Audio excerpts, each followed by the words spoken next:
Sup everyone, I'm your female otaku, and I'm here to review episode 6 of Assassination Classroom Season 2. And once again, this was an okay episode, and in this episode, the students of E-Class learned another lesson.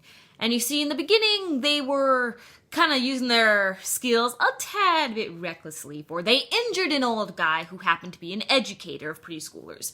And so he was injured for 2 weeks, and within those 2 weeks, Koro-sensei made his students go out and help the preschool class, and they weren't allowed to study.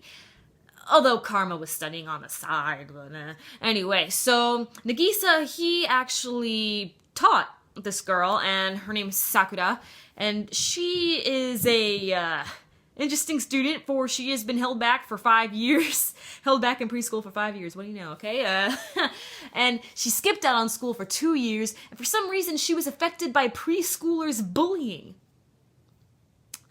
Okay, and that all sounds very weird to me, I am not gonna lie. And then when the exams came, almost everyone in E-Class failed.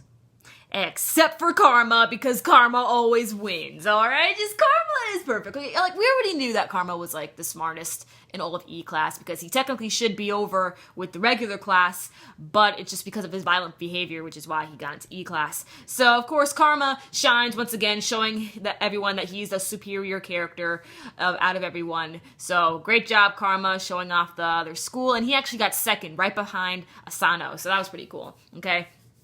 And, let's see.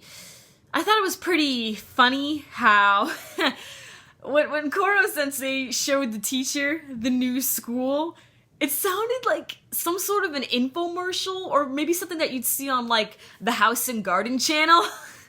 That was so funny. He was like, and over here you see that we have perfectly sewed in mats. And over here we have replaced your bike with a new ultra safe bike. And I'm just like, what the heck? Just the voice Koro-sensei had when he was advertising everything. That was so funny. But it was very interesting that the students, they made, they completely like reduxed the preschool, so that was interesting. Okay, they have like a new floor and everything. It's like, wow. And then, you know, the old guy has a new bike, and then at the end we see that the students have new uniforms, and these special suits will help them in combat. Like, they tested them out to show Koro-sensei. The one girl like fell off and landed on top of the grill, and she wasn't burned or anything. She felt fine. It didn't even hurt when she landed. And so these super suits are gonna be pretty something. Like, this is gonna be cool. They got upgrades, alright? So let's see what else they can do, okay? That's basically all that happened in this episode. Nothing much else